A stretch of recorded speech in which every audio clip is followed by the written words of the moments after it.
ആറന്മുള പാർത്ഥസാരഥി ക്ഷേത്രത്തിലെ അഷ്ടമിരോഹിണി വള്ളസ്തിയിൽ ആചാരലംഘനം നടന്നതായി തന്ത്രി. ദേവൻ നേദിക്കുന്നതിനു മുൻപ് മന്ത്രിക്ക് സദ്യ നേദിച്ചത് ആചാരലംഘനമാണ് എന്നും അതിന് പരിഹാരക്രിയ ചെയ്യണം എന്നുമാണ് തന്ത്രി നിർദ്ദേശിച്ചിരിക്കുന്നത്. ഇക്കാര്യം ചൂണ്ടിക്കാട്ടി ദേവസ്വം ബോർഡിന് തന്ത്രി നൽകുകയും ചെയ്തിട്ടുണ്ട്.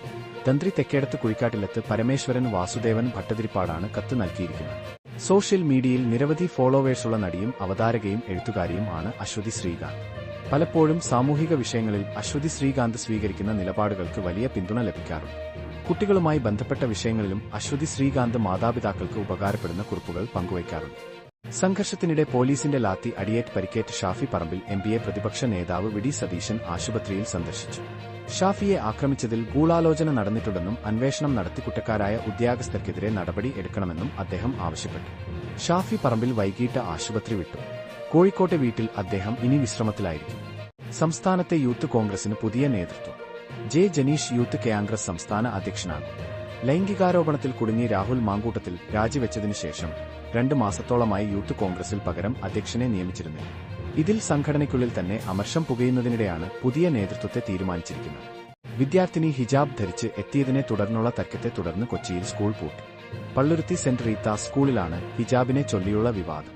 യൂണിഫോം അല്ലാതെയുള്ള മറ്റു വസ്ത്രങ്ങൾ വിദ്യാർത്ഥികൾ ധരിക്കരുത് എന്നാണ് സ്കൂൾ മാനേജ്മെന്റ് നിലപാട്. എന്നാൽ ഹിജാബ് ധരിക്കണമെന്ന 8ാം ക്ലാസ് വിദ്യാർത്ഥിനിയുടെ ആവശ്യം അംഗീകരിക്കപ്പെടാത്തതിനെ തുടർന്നാണ് സംഭവം വിവാദത്തിലേക്ക് നീങ്ങിയത്.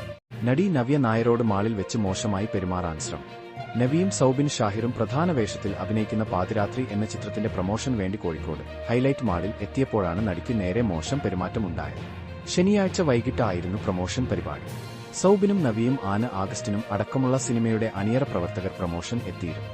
വരാനിരിക്കുന്ന ബീഹാർ നിയമസഭാ തിരഞ്ഞെടുപ്പിൽ പ്രതിപക്ഷം ശക്തമായ പോരാട്ടം കാഴ്ചവെക്കുമെന്ന് എൻഡിഎയുടെ ആഭ്യന്തര സർവേ. എൻഡിഎയും ഇന്ത്യ സഖ്യവും തമ്മിലുള്ള വോട്ട് വിഹിതത്തിൽ 1% മാത്രമായിരിക്കും വ്യത്യാസം എന്നാണ് സർവേയിൽ പറയുന്നത്. സർവേയിൽ എൻഡിഎക്ക് തന്നെയാണ് നേരിയതെങ്കിലും മുൻതൂക്കമുള്ളത് എന്ന് ഹിന്ദുസ്ഥാൻ ടൈംസ് റിപ്പോർട്ട് ചെയ്തു.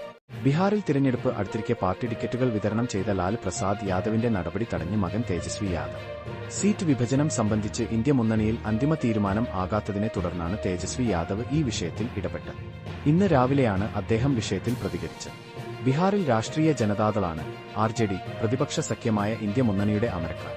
മധ്യപ്രദേശിലെ ചിന്ദ്വാര ജില്ലയിൽ മാരകമായ രാസവസ്തുക്കൾ അടങ്ങിയ കഫ് സിറപ്പ് കുടിച്ച് നിരവധി കുട്ടികൾ മരിച്ച സംഭവത്തിൽ ചികിത്സിച്ച സർക്കാർ ഡോക്ടർക്കെതിരെ ഗുരുതര ആരോപണവുമായി പോലീസിന്റെ അന്വേഷണ റിപ്പോർട്ട്. കുട്ടികളുടെ മരണത്തിന് ഇടയാക്കിയ കോൾറിഫ് കഫ് സിറപ്പ് നിർദ്ദേശിച്ചതിന് 10% കമ്മീഷൻ ഡോക്ടർക്ക് ലഭിച്ചതായി പോലീസ് കോടതിയിൽ സമർപ്പിച്ച റിപ്പോർട്ടിൽ പറയുന്നു. നടൻ വിജയ് രാഷ്ട്രീയത്തിൽ സജീവമായതോടെ തമിഴ്നാട്ടിൽ കട്ടൻ പിന്നിൽ ചില കളികൾ നടക്കുന്നു എന്ന റിപ്പോർട്ട്. വിജയിയെ സഖ്യത്തിലേക്ക് കൊണ്ടുവരാൻ അണ്ണാഡിഎംകെ ശ്രമിക്കുന്നു എന്ന് വാർത്തകളുണ്ടായിരുന്നു. എന്നാൽ കരൂർ സംഭവത്തിന്റെ മറവിൽ വിജയിയെ കൂടെ നിർത്താനാണ് ബിജെപി ശ്രമിക്കുന്നത്. കോൺഗ്രസ് ആകട്ടെ സാഹചര്യം അനുകൂലമാക്കാനുള്ള നീക്കത്തിലുമാണ്.